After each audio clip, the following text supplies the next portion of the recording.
So, good afternoon, and instead of having, I say, weekend swimming in the ocean, you came to you came to here to listen my talk. So anyway, as a request by LMB, these few sessions that I attempt to explain the teaching in the Mahamudra, Kanten Kagyu Mahamudra teaching. And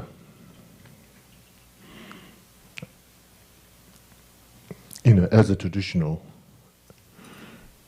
I have to be clear my own motivation, why I'm doing this. And since this morning, almost I get delayed my flight. So, rushing to the airport. Anyway, since the morning, I prepared and thought about my intention. Absolutely in the first priority, that makes sure that I won't going to take over by my own ego to do this kind of teaching. So, as much as possible to cultivate sense of serving as much as I can, based on my own knowledge and our own relationships and all that kind of things. Based on that, I will try to do my own best. So, very simple, as much as possible to not to interrupt it by my own ego. So that's my preparation. Now, of course, you all over here, I think due to the environment and due to our own collective karma, it becomes powerful to gathering together like this. Now, the important part is taking that energy and trying to transform into a positive. So therefore, all of you, from your own side, basically, as Shantideva mentioned, that there's nothing that I have to say something new. There's nothing skillful way of explaining those topics. So basically, in similar way, if your expectations, what I can hear something new things, and if you have a kind of like high expectation, that will going to end up you in a disappoint. So therefore, in the beginning, basically, for myself, receiving Mahamudra teaching from His Holiness, so there's this lineage blessing. So that's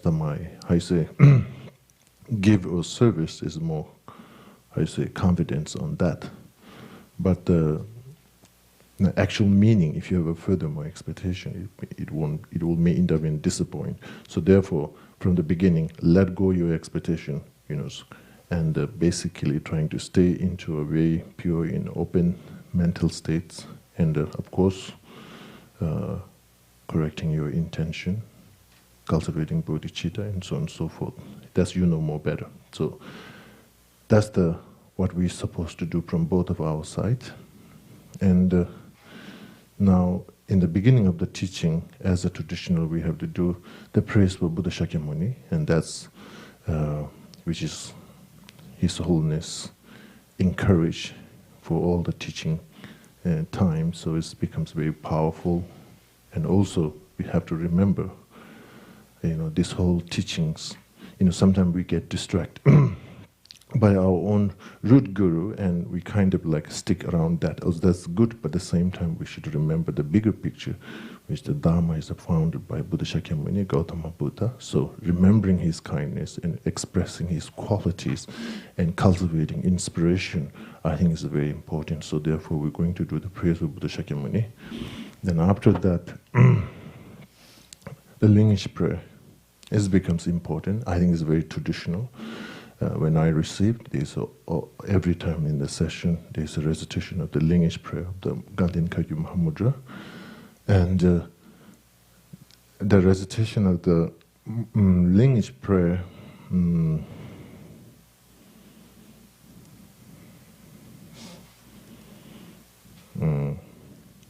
maybe today we'll do in Tibetan. Okay. we changed a little bit. Earlier time we were supposed to do in English. So let's do first today. We're going to do in Tibetan. We're going to chant, and basically in your mind, feel that uninterrupted lineage blessing and remembering the great Master's kindness. And based on this kind of mental state, we're going to do the recitation of the lineage prayer. So the lineage prayer, I'm going to lead. There's some kind of chanting. So let's try that. And then after that, we're going to do the Heart Sutra. And Venerable going to lead for that. Then rest of things as usual. Okay? Okay. To the Founder, the Endowed Transcendent Destroyer, the One Gone Beyond, the Foe Destroyer, the completely perfected, fully awakened being, perfect in knowledge and in good conduct, Sugata, knower of the world, supreme guide of human beings to be tamed, teacher of gods and human beings, to you, the completely and fully awakened One, the Endowed Transcendent Destroyer, the glorious conqueror, the subduer from the Shakya clan, I prostrate, make offerings, and go for refuge. To the Founder, the Endowed Transcendent Destroyer, the One Gone Beyond, the Foe Destroyer, the completely perfected, fully awakened being, perfect in knowledge and in good conduct, Sugata, knower of the world, supreme guide of human beings to be tamed, teacher of gods and human beings, to you, the completely and fully awakened One, the Endowed Transcendent Destroyer, the glorious conqueror, the subduer from the Shakya clan, I prostrate, make offerings, and go for refuge. To the Founder, the Endowed Transcendent Destroyer, the One Gone Beyond, the Foe Destroyer, the completely perfected, fully awakened being, perfect in knowledge and in good conduct, Sugata, knower of the world, supreme guide of human beings to be tamed, teacher of gods and human beings, to you, the completely and fully awakened One, the Endowed Transcendent Destroyer, the glorious conqueror, the subduer from the Shakya clan, I prostrate, make offerings, and go for refuge. When, O Supreme, amongst humans you were born on this earth, you paced out 7 strides, then said, I am supreme in this world. To you who are wise then I prostrate. With pure bodies formed supremely pure, wisdom ocean like a golden mountain, fame that blazes in the 3 worlds, Venerable best, Lord, to you I prostrate. With the supreme signs, face like spotless moon, color like gold, to you I prostrate. Dust free like you, the 3 worlds are not, incomparably wise One, to you I prostrate. The Savior having great compassion, the Founder having all understanding, the field of merit with qualities like a vast ocean, to you, the One gone to thusness, I prostrate. The purity that frees one from attachment, the virtue that frees one from the lower realms, the one path, the sublime pure reality, to the Dharma that pacifies, I prostrate. Those who are liberated and who also show the path to liberation, the holy field qualified with realizations, who are devoted to the moral precepts, to you, the sublime community intending virtue, I prostrate. Homage to the Supreme Buddha, homage to the Dharma refuge, homage to the great Sangha, to all 3 ever devout homage. To all worthy of respect, bowing with bodies as many as all realms, atoms, and all aspects, with supreme faith I pay homage. Do not commit any non-virtuous actions, perform only perfect virtuous actions, subdue your mind thoroughly, this is the teaching of the Buddha. A star, a visual aberration, a flame of a lamp, an illusion, a drop of dew or a bubble, a dream, a flash of lightning, a cloud, see conditioned things as such. Through these merits may sentient beings attain the rank of all-seeing, subdue the foe of faults, and be delivered from samsara's ocean, perturbed by the waves of aging, sickness, and death.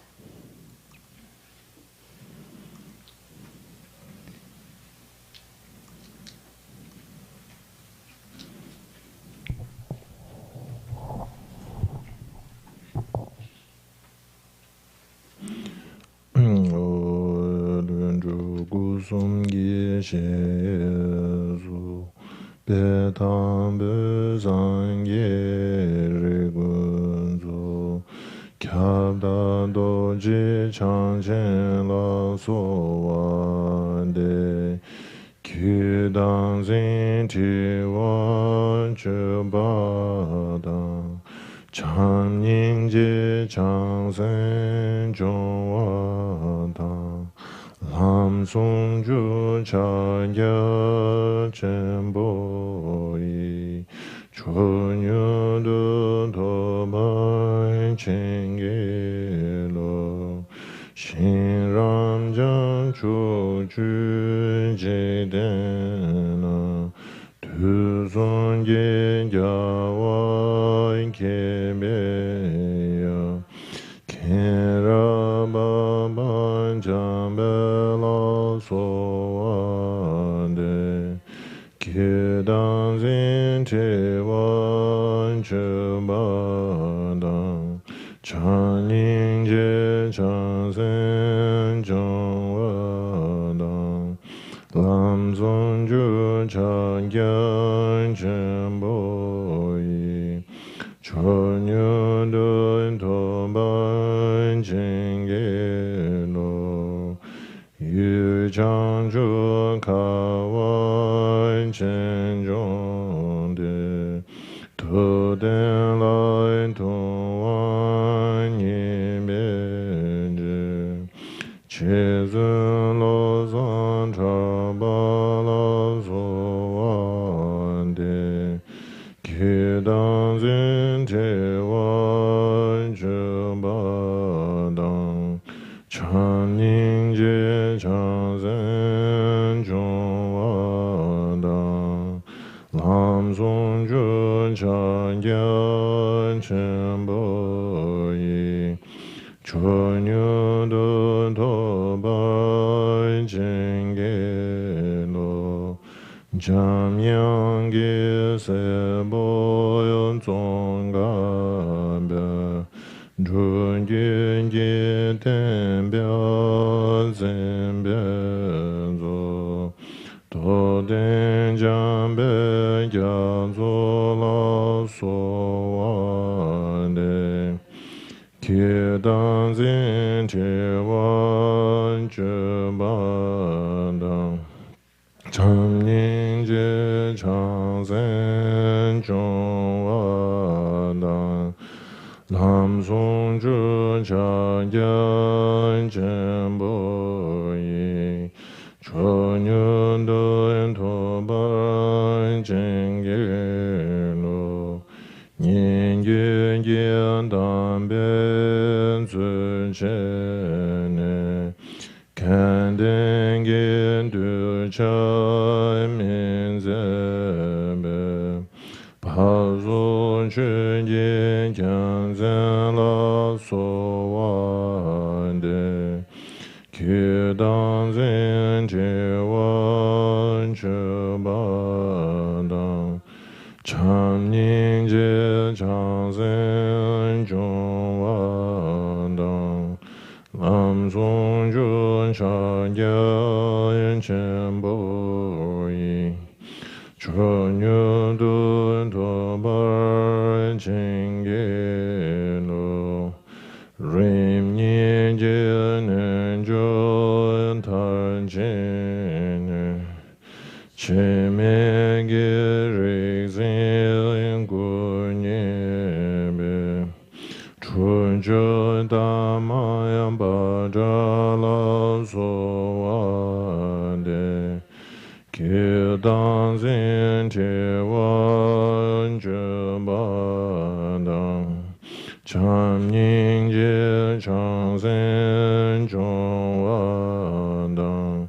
Lam Song Ju Cha Yan Chen Bo Yi Chun Yu Du To Ban Chen Ge Lo Chun Ge Ge Chen We Ma Ge Ba Nye Dun Ge Den Ben Gyan Zen Zen Lo Zan Den Yu Zhu Ba La So Wan De Kedan Zin Che Wan Che Ba Dang Cham Ning Je Chang Zen Zhong Wa Dang Lam Zong Jun Chang Gyan Chen Boi Cho Nyu Dun To Bai Chen Ge No Gu Sun Gyan Po Zhang Nyam Ga Da Ngu Mi Gyan Kar Gyan Zhong Gun Zhen Ke Zhu Zang Ge Ye She La So Wan De Ke Dan Zin Che Wan Zhe Ba Da Cham Ning Je Chang Zin Zhong Wa Da Lam Zong Jun Cha Gyan Chen Bo Yi Cho Nyu Dun To Bar Chen Ge No Je Lo Zang Gya Wen Den Ba La Gun Te Dan Yin Min Tam Jen King Je Zun Lo Zang Che Gen La So Wan De Gu Dan Zin Che Wan Che Ba Da Cham Ning Je Chang Sen Chong Wa Da Lam Zong Jun Cha Gyan Chen Bo Yi Cho Nyu Dun To Ba Jing Ge No. Okay.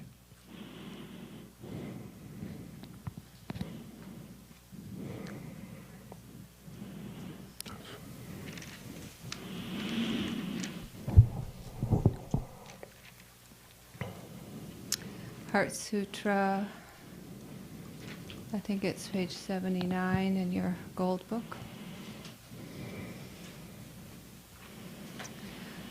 I prostrate to the Arya Triple Gem. Thus did I hear at one time the Bhagawan was dwelling on massive Vulture's mountain in Rajagriha, together with a great community of monks and a great community of bodhisattvas. At that time, the Bhagawan was absorbed in the concentration on the categories of phenomena called profound perception. Also at that time, the Bodhisattva Mahasattva Arya-Avalokiteshvara looked upon the very practice of the profound perfection of wisdom, and beheld those five aggregates also as empty of inherent nature. Then through the power of Buddha, the Venerable Shariputra said this to the Bodhisattva Mahasattva Arya-Avalokiteshvara: how should any son of the lineage train who wishes to practice the activity of the profound perfection of wisdom? He said that, and the Bodhisattva Mahasattva Arya-Avalokiteshvara said this to the Venerable Shariputra: Shariputra, any son of the lineage who wishes to practice the activity of the profound perfection of wisdom should look upon it like this, correctly and repeatedly beholding those five aggregates also as empty of inherent nature. Form is empty, emptiness is form, emptiness is not other than form, form is also not other than emptiness. In the same way, feeling, discrimination, compositional factors, and consciousness are empty. Shariputra, likewise, all phenomena are emptiness, without characteristic, unproduced, unceased, stainless, not without stain, not deficient, not fulfilled. Shariputra, therefore, in emptiness there is no form, no feeling, no discrimination, no compositional factors, no consciousness. No eye, no ear, no nose, no tongue, no body, no mind, no visual form, no sound, no odor, no taste, no object of touch, and no phenomenon. There is no I element, and so on up to and including no mind element, no mental consciousness element. There is no ignorance, no extinction of ignorance, and so on up to and including no aging and death, and no extinction of aging and death. Similarly, there is no suffering, origination, cessation. There is no exalted wisdom, no attainment, and also no non-attainment. Shariputra, therefore, because there is no attainment, bodhisattvas rely on and dwell on the perfection of wisdom, the mind without obscuration and without fear. Having completely passed beyond error, they reach the end point of nirvana. All the Buddhas who dwell in the three times also manifestly, completely awaken to unsurpassable, perfect, complete enlightenment in reliance on the perfection of wisdom.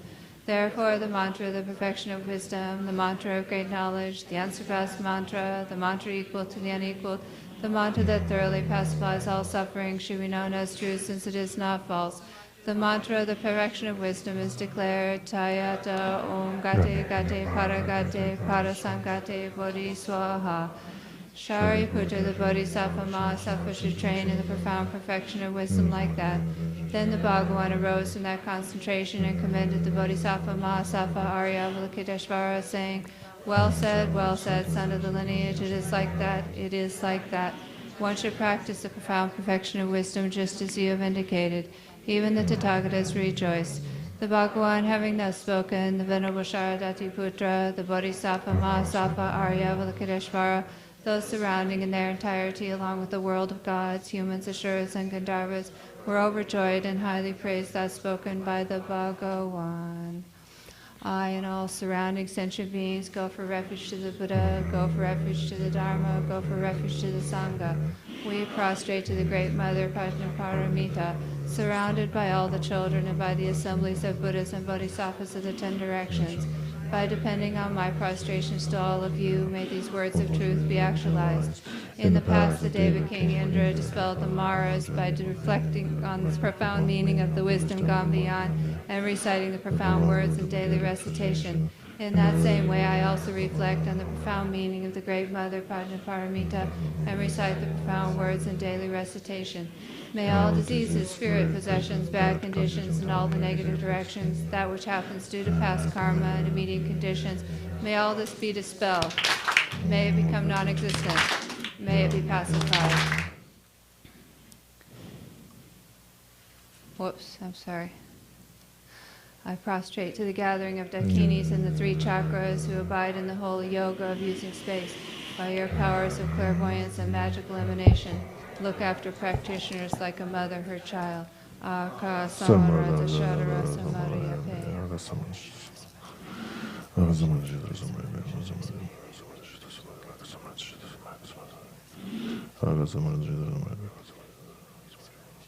Akasamaranza Shadara Samaraya Gate Gate Paragate Parasangate Bodhi Soha. By the teachings of the 3 supreme jewels possessing the power of truth, may inner and outer hindrances be transformed. May they be dispelled. May they be pacified. May all negative forces opposed to Dharma be completely pacified. May the host of 80,000 obstacles be pacified. May we be separated from problems and harmful conditions to Dharma. May all enjoyments be in accord with the Dharma. And may there be auspiciousness and perfect happiness here, right now. Mandala offering. Somo, right? Mandala.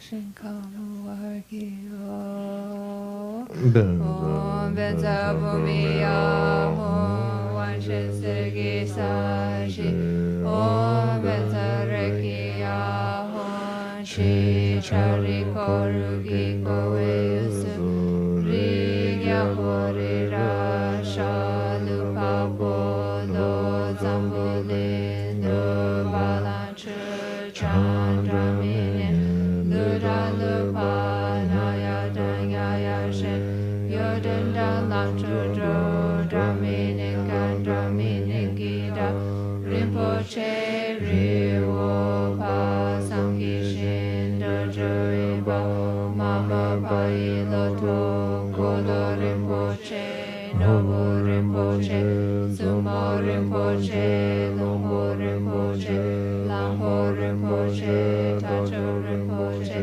Mabu Rinpoche Tejimbo Ibupa Gema Trewa Ma Luma Gama Meto Ma Dupo Ma Nasama Dijama Nima Dawa Rinpoche Du Chola Nambar Gyawa Gyasen Usularami Pachar Punsun Soba Mazangwa Mepa Sanshing Idu Wangwa Dida Jichin Sawa Yuwa Chepe Pelden Lama Damba Nanda Kepar Duyang Yoso Tempe Ngada Dongi Le Du tenne mute jetsu lama lo santu ma dorje chan lama Yangsi Rinpoche pel sampo shengane tepa chenpo sunchu samo le parshu e yondu shinkambu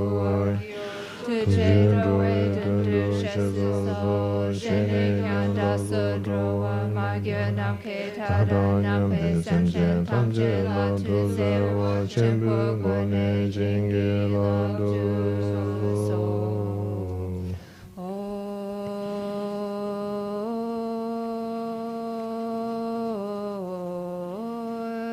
Saji Bunji Joshi Medota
So,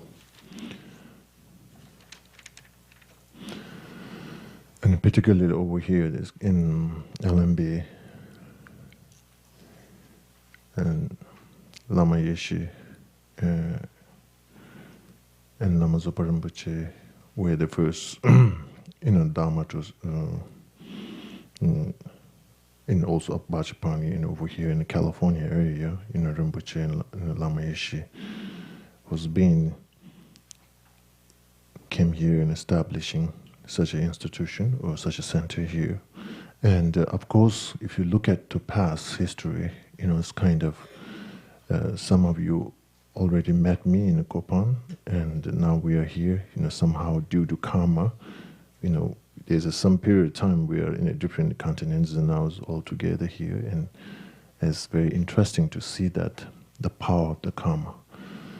So basically, due to the prayer and dedication and wish by Lama Yeshe and Lama Zopa Rinpoche, we have this such a Dharma center where individual person who really wants to practice and study and to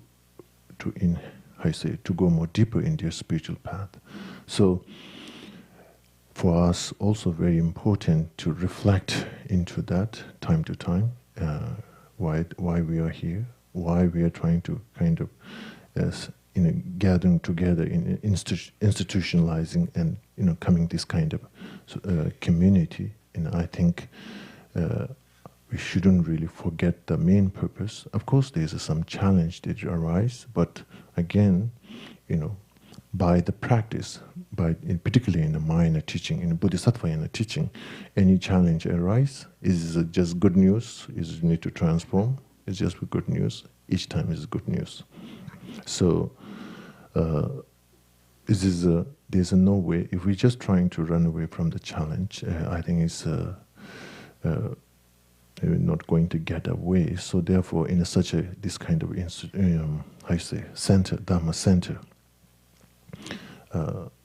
we have to, sometimes we are so much concentrated what happening in the now, and we might forget what's the bigger picture, So therefore, I just want to remind that, and the main thing is here to remember Lama Yeshe and Lama Zopa Rinpoche's great kindness and their great dedication to service. So I think we shouldn't forget. And of course, this kind of remembering their kindness can be transformed into also Guru devotion practice. That Guru devotion practice that becomes also like equal powerful as a wisdom realizing emptiness, that they can really challenge all the obstacles. They can really overcome by those Guru devotion practice. This kind of a connection, a spiritual connection, refreshing, remembering, and sometimes these inner quality becomes inner strength, and that strength can any challenge you face, you can transform into the path, and so on and so forth. So I think then of course within these two there's a kind of choice. I'm saying wisdom training in wisdom realizing emptiness, and particularly such a text over here in the Mahamudra, there is a lot of space of an ego trip or distraction, very intellectualizing, that's kind of all this kind of out of track possibility. With the Guru devotion practice, it's not like this. Of course, due to your own karma, once you have this whole cause and condition happening, meeting the Guru, and somehow in that relation, somehow it is protected, is nurtured. Any challenge, of course, Guru devotion practice itself doesn't become the direct antidote of the imprints of ignorance and so on and so forth, but somehow it's really reduce all the grasping and all the emotion eruptions. So therefore, anyway, early time when I was small in Kopan, I'm also very scared for Lama Yeshe, but at the same time, I liked him so much. And is amazing, although I was like maybe 7, 8 years old, but it's a very powerful feeling, although I'm not understanding what's going on, everything, but, being around such a powerful being, you can feel this powerful energy, or awakening, basically, awakening conscious. So, at the same time, Rinpoche, I have a small room with the Lama Lindup. And next is Rinpoche's room, and there's the another side there's Lama Yeshe's room. And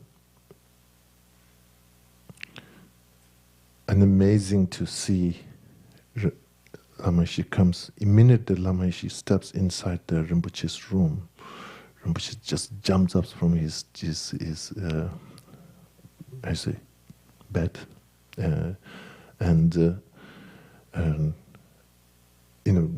the what I remember is like Lama Yeshe is telling to Rinpoche, go to sleep,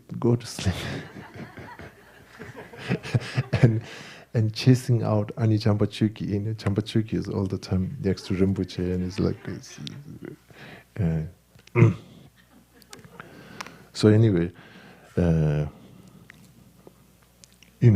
due to all those karmic cause and condition together, somehow we are still over here and trying to, as much possible due to our own effort, to continue the Dharma activities.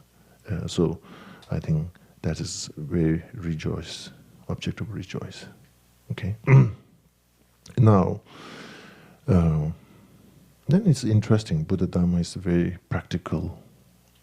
I don't know, we can say religion, or we can say there's different ideas. Some say Buddhism is a religion, somebody says Buddhism is not religion. Whatever, it have a advice or teaching of a wisdom and teaching of a method. Because of it have a strong foundation through the wisdom, there's a lot of space for individual practitioner to realize, to analyze, to experience all the teaching that Buddha giving. But at the same time, it have a method side of teaching, which is basically lots of emphasis into faith, devotion. In that from point of view, may people feel it is also religion. Now, of course, when you say faith, it's not really talking about the blind faith, but it's still allowing for the wisdom participation. But of course, any faith we have, not necessarily Buddhism encouraged that before you have the faith, you have to have all the answer and through the logic and reason it need to be proved. I think is not that kind of situation, because even within the Buddhism, we understand that existence phenomena are into 3 different categories. One category is beyond our conceptual, is a extremely heating phenomena, shinto kokyuru. So for this kind of phenomena, things that we have to live alone, if we're trying to try by our own this conventional mental states, I think it's just wasting time. And then there's another 2 categories of phenomena that there's full of our wisdom, ordinary wisdom can really exercise and trying to understand that reality. And that's great. That's Buddha's giving this opportunity for us to be able to do that. So basically, when I mention faith, it is not blind faith. When it says not blind faith, doesn't mean that all the faith that we try to cultivate, we have to have an answer. We have to have a clear understanding, and then we cultivate the faith. From my point of view, I don't think so. When you say it is not blind faith, because in the Buddhism, it's still encouraged to open for the logic and reason, and that path is totally opened. But due to our own mental states, of course, we're not sure we are in. Now, for example, today's issues for example, in a practice in a refuge, we have to have small scope of refuge, medium scope of refuge, great scope of refuge. Small scope of refuge immediately demands that our intention is not our intention towards to this life, something need to go to next life.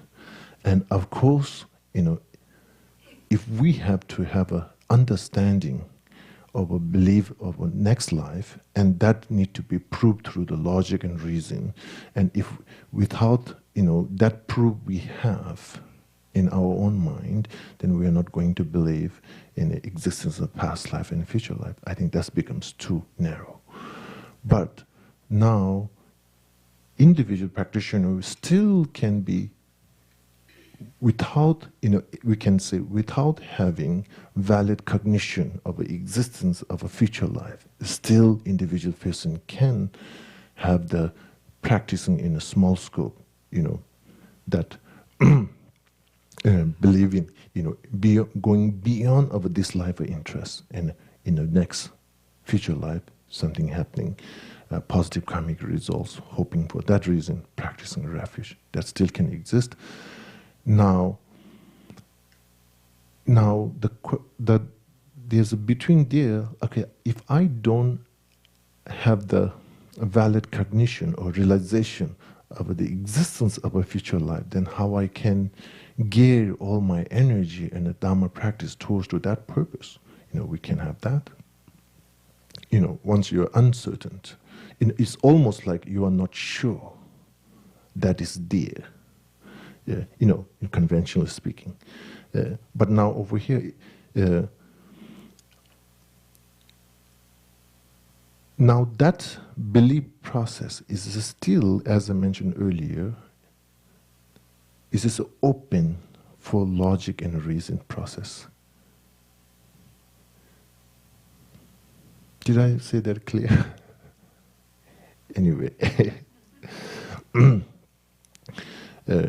my main point is not necessarily you have to have a valid cognition for existence of a past life and future life. Without having valid cognition, existence of past life, future life, you can still cultivate refuge practice related with the past and future life. Basically, mind training.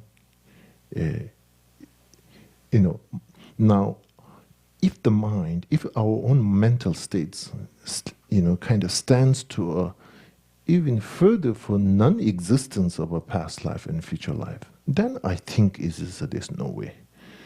If our mind stays into that middle ground, not exactly really staying strong form of existence of a past and future life, but staying in that middle ground, it is good enough. It is good enough to practice of a refuge practice, okay? So of course, now what is the advice is basically, even in the Dharmakittis, his second chapter in the Paramahanavatika, when you're trying, there's a chapter in proving of existence of past life and future life, and then to able to do that, to able to exercise in that logic, we have to have an understanding of a nature of a mind, okay, a nature of a mind. That is the really fundamental point. And of course, here the Mahamudra teaching, Ganden Kagyu Mahamudra teaching, the question comes, why the Mahamudra teachings become so popular? Of course, it started in a Kagyu tradition, but why it picked up in a Gelug tradition, this may become some kind of question. There might be many different layers, but the one fundamental point is here, this training or this subject is encourage meditation in the nature of the mind, in a conventional nature of the mind, in the ultimate nature of the mind. It's really goes straight forward to practice, emphasize into a nature of the mind. Then, for example, even if we go one more further to look at it into Nagarjuna's teaching, when he strongly follows Nagarjuna's teaching related with his own wisdom collection, like root wisdoms and 60 logics and 70 emptiness and those 6 collection with the wisdom, and following from that tradition, explanation into emptiness of a reality or ultimate truth, it is not only related with the mind, it is trying to discuss with all existence phenomena. So therefore, particularly in a Nalanda tradition, his wisdom collection being cherished very strongly and flourished very strongly, and based on that, and Lama Tsongkhapa in his teaching in Lamrim and so on and so forth, have a lot of like Gongpa Rapsals and all his teaching in wisdom, Lama Tsongkhapas, have a following very strictly with Nagarjuna's wisdom collections. And between those two, the main thing is Chandrakirti, who's really re-establishing that tradition, wisdom collection of Nagarjuna's teaching. And that is a really more pervasive teaching in the wisdom. Now, Nagarjuna's teaching in a collection with, there's called Dösok, collection of praise. And that tradition, I think, is a much more kind of like specifically, kind of giving direction to way to meditation in emptiness, and that comes much more stronger with teaching, meditation into the nature of the mind. So here in the Mahamudra teaching, meditation in the nature of the mind. So in general speaking, there's a Sutra Mahamudra and a Tantra Mahamudra. There's a whole this kind of different way to present this concept, this teaching.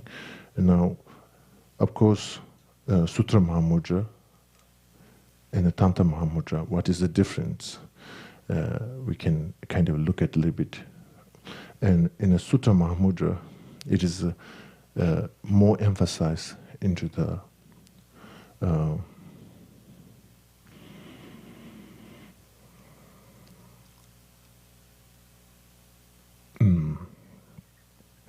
in a Sutta Mahamudra, it is much more emphasized into object ultimate truth. In the Tantra Mahamudra, it is much more emphasized into subject ultimate truth. Subject ultimate truth and object ultimate truth. What is the difference? Basically, object ultimate truth is basically, for example, all phenomena we can have an explanation and way to establish object ultimate truth. Yutendam, Tibetan, the word comes yul tendam, yul as an object, tendam as the ultimate truth. So in the Sutra Mahamudra is much more related with the object.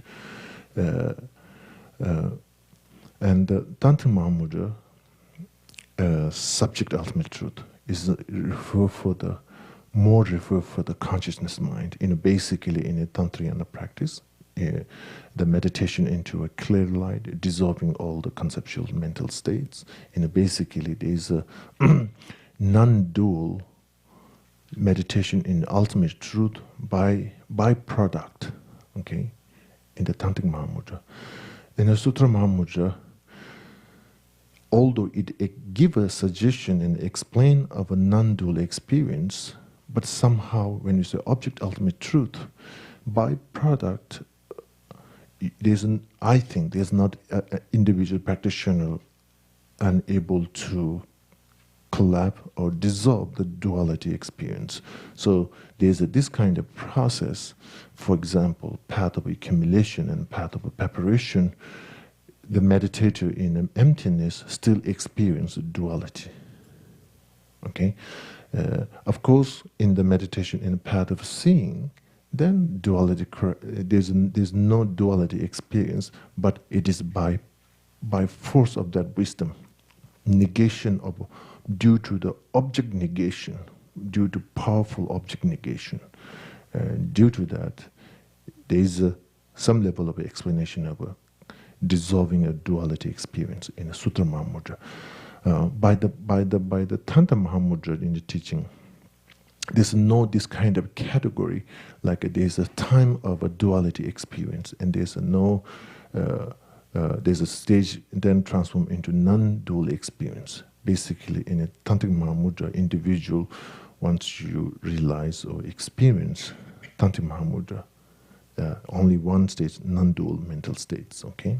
And of course, before the dissolving into all this grossest level of conceptual mind dissolving, of course, there's a, of course, Sutra Mahamudra becomes the foundation for the meditation in the Tantra Mahamudra, but before dissolving all those 80 different conceptual thoughts, of course, the meditators is going much more stronger in the object Mahamudra, which is a most from the Sutrayan approach, still going through that. Then, of course, due to it's kind of like an inner revolution. Once it dissolves all the grossest level of conceptual mental states, it don't need to the energy of the person or the practitioners is basically concentrate into one, rather than challenging all those different grasping mind. And because of that, it can, I say, non-dual experience, it can be able to happen very spontaneous.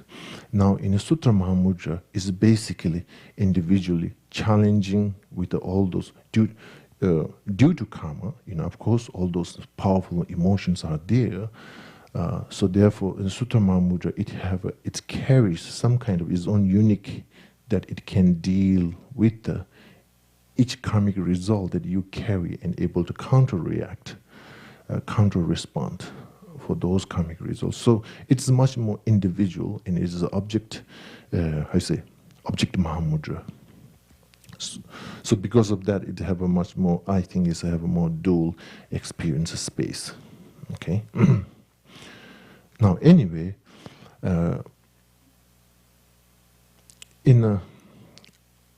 although myself is not having studied thoroughly in a whole different tradition, but in a Gelug tradition, it becomes quite clear when you say nature of a mind.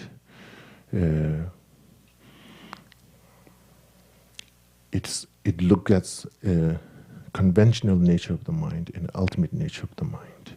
And a conventional nature of the mind, which individual to realize that is not necessary. You have to have a laktung, the special insight.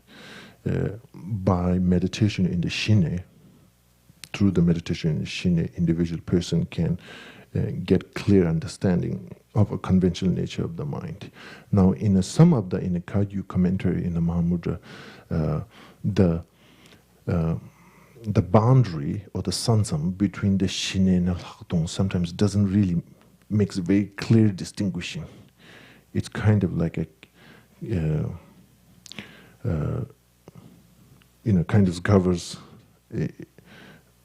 in both way. It wasn't like in the Gilu commentaries. Basically, when your mind is in this state, you are in a Shine. To able to transform in a laktung, you have to reach into in the different stages. So again, in the training in the Mahamudra, there's this kind of emphasis also becomes, for example, in the Gelug tradition, Lama Tsongkhapa follows very strongly advice of a Kamalashila's stage of a meditation in Gomrim, Bhavana Karma. In stage of meditation in Bhavana Karma, that's Kamalashila's text, is the emphasis into analytical meditation. And of course, when he give advice to doing an analytical meditation, that's really comes combination with the laktung meditation. When he give a laktung training, he emphasized very strong in analytical meditation. And of course, in the Shine meditation is a much more concentrated meditation. Now, in some of the Kagyu commentaries, in particularly when you're trying to do a meditation in the nature of a mind, is a loss of emphasis, is a non-conceptualizing, and it just kind of a staying, observing and let going, and no any further logic and reason pushed, and going through that is just not that much encouraged. And because of such a training have a strong that kind of emphasis, I think it could. There's not that much space to making very clear distinguishing between the Laktong training and the Shine training. Now, of course,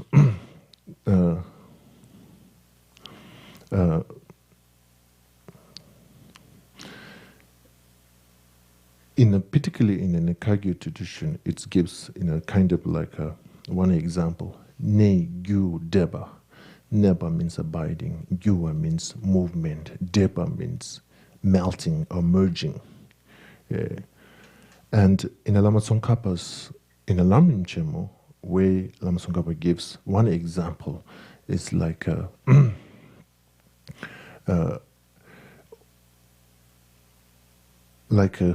a fish tank, like a small palm or water or fish tank, there's those small fish that they can run here and there without erupting the water, stillness of the water. So this is really the one point. Even you,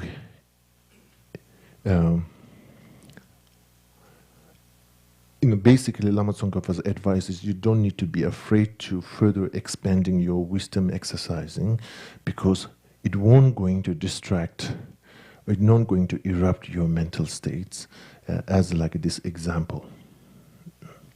The small fish, running into the water without any kind of eruption. And then also, in Abhidhamma Kosha, Vasubandhu's,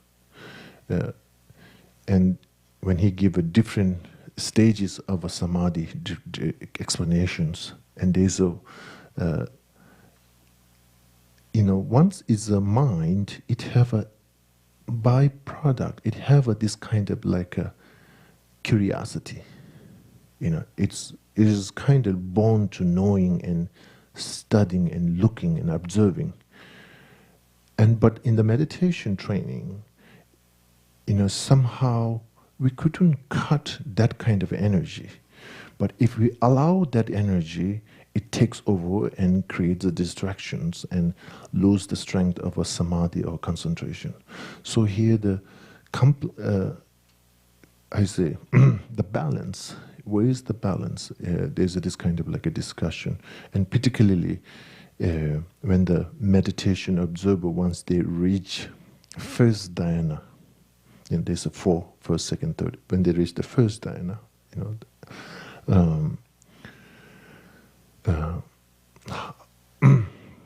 the mental states, it is associated with there's 2 different type of a mental factor, and one have one mental factor have function of holding or not exactly grasping. Then one mental factor have lots of looking around or analyzing. So how the meditator balance, still having those mental factor into their associated with their concentration meditation. And there's this example mentioned through the Vasubandhu's Abhidhamma Kosha. He mentioned that when you put the butter in a sunny day, if you butter totally take it out and put it will melt. If you put that butter in a sunny day in the cool water, there's some kind of balance. You can still butter without melting. That basically means without your samadhi or concentration melting, you can still go on. That heat and the water, kind of like able to keep the balance of the non-melting of that concentration. So anyway, now this is, I think, is a common, in some way, in a common within the Dharma practitioner. So far what I met it, we encourage to study, to be able to do meditation. If you don't know what to do meditation, that is, not the right things to do. And we have to get the meditation is not just avoiding thoughts. we have to have some substance or some strength into our meditation. So for that reason, it's encouraged lots of wisdom of hearing, and then wisdom of contemplation, and then wisdom of meditation. So in the Lama Tsongkhapa and Gelug tradition, three wisdoms are very much encouraged. Wisdom of hearing, wisdom of contemplation, and wisdom of meditation. Then, of course, sometimes, again, these three need to be balanced. Sometimes if we spend too much into wisdom of hearing and wisdom of contemplation, then as it becomes kind of like dry, and we have to have the wisdom of meditation. At the end, it needs to be nurtured and protected by the wisdom of meditation. So, so here, conceptualizing, sometimes, we feel that, okay, once you, for particularly in America, people are really busy, and your day being really kind of active and too much already in your mind. And then once it comes down to practice, and if it demands or it requires lots of thought process and so on, so maybe you get kind of like burned out with thoughts. So here, this whole depends. What I think, particularly, okay, if we encourage to doing an analytical meditation. If we force our thoughts, if we kind of demands for in our meditation, like trying to bringing up our logic, trying to, in the meditation set, if we need to kind of push, and maybe we didn't label that as a meditation, that as a study. Okay, sometimes we label meditation. It's supposed to be. Particularly analytical meditation is supposed to be, like, for example, if you're in your daily, you're studying and it's some topic you're really interested, you have a passion on it, you're trying to research, and you have full of passion, you have this whole wisdom awakening into related with that topic. Then in the meditation, you're going through meditation, preparatory practice of the meditation, Jorchu or seven limb practice, whatever you're going through that process. And into that process, there's a suggestions all the time. Once the guru dissolves into you, or guru comes invoked into your crown, there's a, all dissolving the merit field. There's advice of a meditation in the emptiness, or something that non-conceptual states. Basically. That kind of mental states. So in that kind of mental states, basically, you don't have to, of course, you shouldn't, that transitional is unnoticeable, if you individuals shouldn't, I think generally speaking, if you need to force and bring the topic into your meditation states, or bring up your logic and all those teachings, if you need to kind of make some kind of effort and to bring that, then it becomes whole, your analytical meditation journey becomes kind of like an effort. It's all an effort. And once it becomes a whole effort, it becomes again end of you come out, it becomes like a tired, because you're pushing your wisdom in yourself. So basically, if we are lucky enough, there's this kind of like a states is a possibility. There's after your preliminary meditation finish, or process, how you say, preparatory practice you finish, and there's a state of a kind of like a shamatha meditation, non-conceptual, not necessarily having some specific object, some kind of non-conceptual or non-concentration or no visualization, or you kind of create some kind of, and within that, without noticing, without knowing, due to your own wisdom of hearing and wisdom of contemplation, you're able to click or able to pick up whatever subject that you are really value and passion on it. And that becomes a very effortless and a spontaneous process in the meditation, in that session. You were able to go into that session. When you come out, there's no tiredness feeling. There's not that kind of like a pushed that you worked so hard. That kind of feeling doesn't come there. So, and that becomes a very powerful transformation. If we have to make an effort, okay, that becomes. If our meditation, I'm not necessarily telling that you might able to have that kind of, miracle transition and able to take over through your wisdom journey within the meditation. Not necessarily happening. Even if sometimes individual stays and may not able to click, and that time there is a suggestions. They said, do a review meditation. Just review meditation. Basically, some kind of like a gentle approach for all the understanding, the wisdom that you have. In that kind of like a secret environment, you reviewed. And that is very blissful. Okay? So again,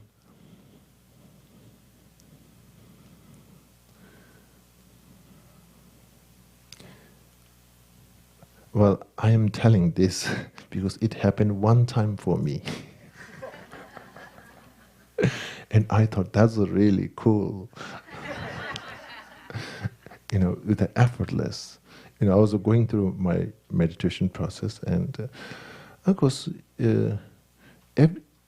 every time when you to go through, pulling out all the logic and reasons, it becomes hardship. But once that particular day, I was so passionate with some topic. Some of the wisdom topic was so enjoying, and looked at it and read it, and but in the meditation, I haven't really put any intention. Okay, I'm going to do a specific onto that, because of that passion and that interest and that power in the meditation process, that effortless transition, able to carry. And then I thought maybe that is what really means wisdom of a meditation. Wisdom of a hearing, wisdom of a contemplation, then wisdom of meditation. That really takes effortless journey without erupting our own mental states, lots of depth and analytical process. That's very powerful.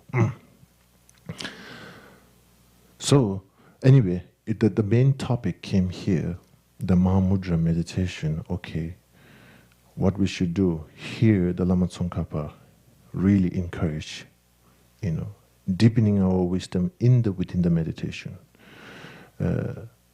Organizing our thought process is very powerful.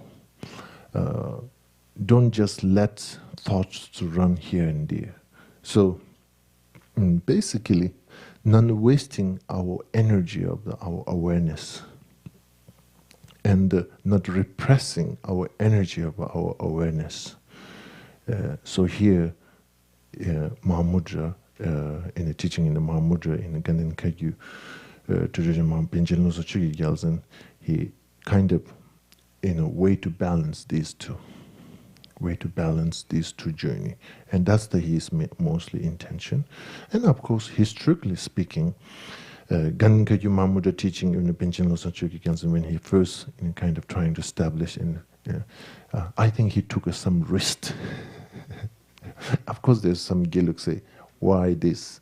I think he took a risk, and due to his own that, there's some period time in the history, there's a lot of flourishing this teaching, and some time of history, it in a kind of like not too much flourishing the teaching, but however, the lineage wasn't interrupted, it able to carry on. One thing what issue main also addressed in some of the commentaries, one of the Penjel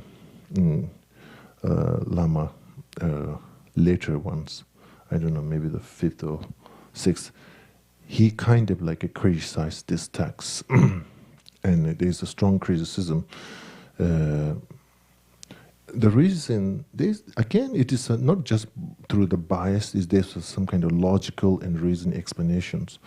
When we meditate in emptiness, in Nagarjuna, in Chandrakirti, and the Lama Tsongkhapa's Lamrim teachings, meditation in emptiness, it should be non-affirming. Okay, non-affirming is this very, terminology we call mega. However, is basically you are able to stay your wisdom and your awareness is the absence of inherent existence. That experience only. Almost like you have a huge space, but you haven't built anything into that middle. So protection of that's, protected our inherent existence, absence of inherent existence. So basically your awareness and wisdom is nothing establishing and forming, oh, this is where this is working and this is where, nothing like that. No fabrication, no forming anything, just merely negation. And I think beginner meditation in emptiness, I think there's no way to do both. Forming something and negating. And almost beginning meditation, what you negating and whatever you're forming should be negate. Okay? If you're trying to form, you lose the negation. If you're trying to stay still, the negation, there's no way to form. You lose the purpose if you're trying to form something. It's just mere, like a space, mere absence of inherent existence. Absence of inherent existence.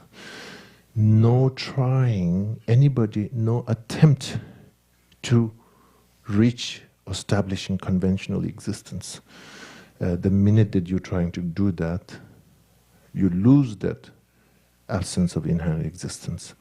So now over here, beginner practitioner, from that point of view, I think in the beginning meditation emptiness, that makes sense. That's really true. But how should that carry on until, highest level of a more advanced level of a meditation? Should we carry exactly like that? No attempt to forming anything, in just mere sense of inherent existence, just our wisdom, just being into that.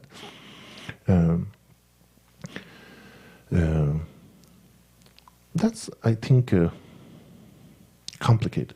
I don't know whole the answer, but intellectual answer I can give it, but I think it's really complex. Now, in the Mahamudra teaching, particularly in the Kagyu text, Kagyu lineage teachings, basically I have a little knowledge, not too much understanding. And it still encouraged from the beginning, meditation in the emptiness in the Mahamudra. You can still have the forming part.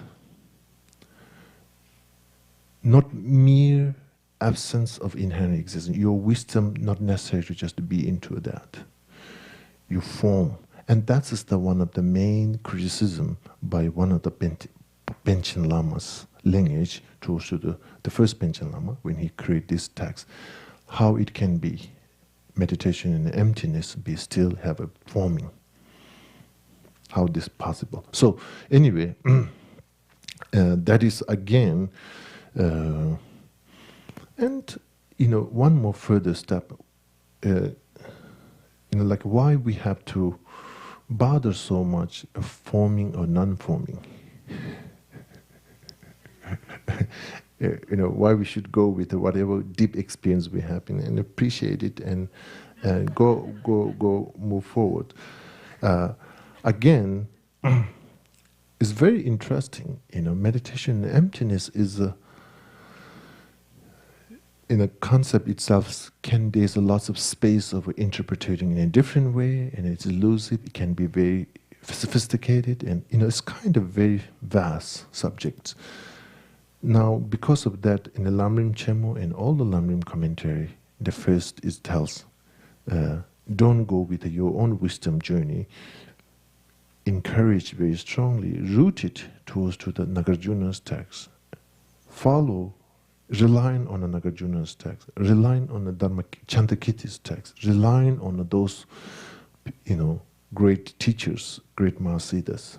His emphasis very strong on that. I think that's not only from the point of view of Guru devotion and so on and so forth. I think there's something specific reason that our ego and our confusion may take over that wisdom journey.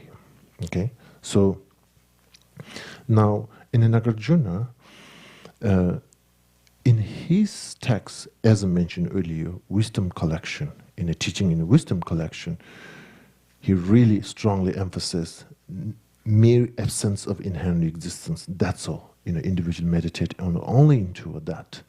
Nothing affirming into your meditation. If you affirm something, you lose the mere absence of inherent existence. So there's no way you can. It's impossible individual person can handle both at the beginner meditation and emptiness. And in the Sutrayana meditation and emptiness, which the beginner practitioners, so mere absence of inherent existence, no forming. That is the Nagarjuna's wisdom collections where he encouraged in that way.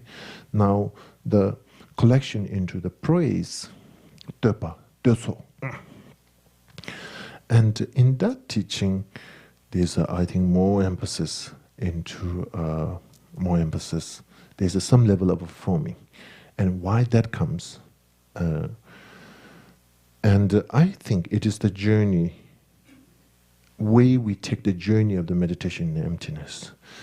Now, in the Nagarjuna's logic collection, it guides, gives the guidelines when you're trying to do a meditation in emptiness. You take the self as a foundation to where you negate or dissolve inherent existence, self. Okay, self. And what is the self? And then the next question comes. It becomes, everybody have a different opinion. Okay, what is the self?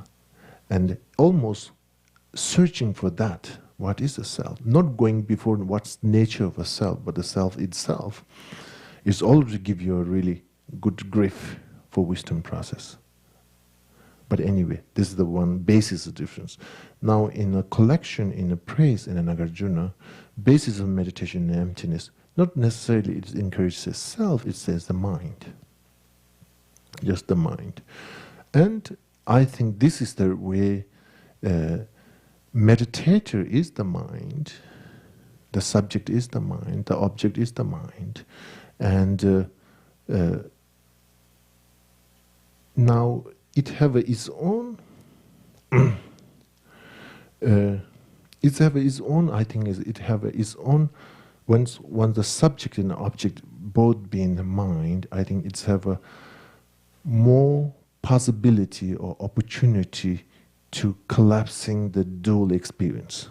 There's a much more chance for there. But dual collapsing, subject-object dual collapse, dual appearance can be eliminated, but within that,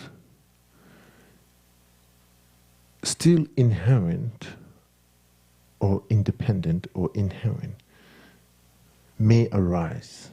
And this is my own thing, I'm not sure. It could be totally wrong and it could be totally right. The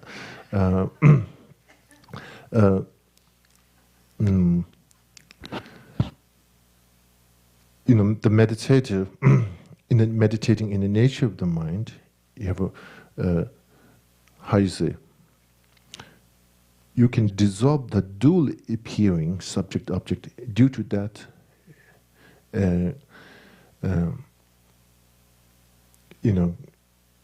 grasping or appearing of an inherent immediately, how you say, the grossest level of immediately grossest level of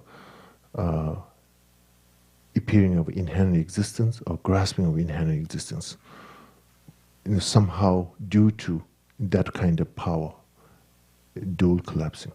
But because of the process is so quick and so powerful, individual meditator never ever detect the subtle level of a grasping and inherent appearing, which we call Gwintak and Hlenke.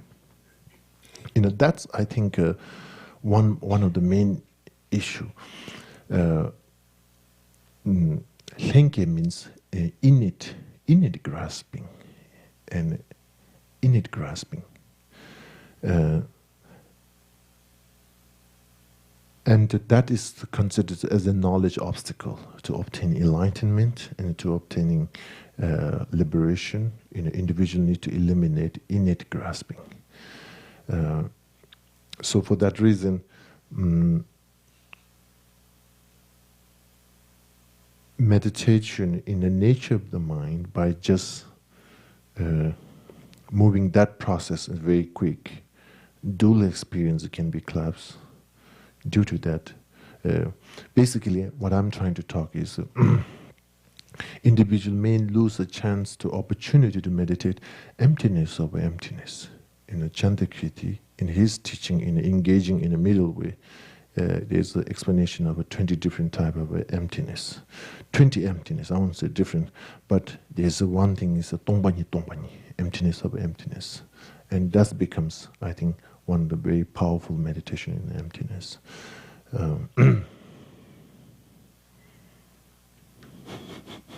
Are you there?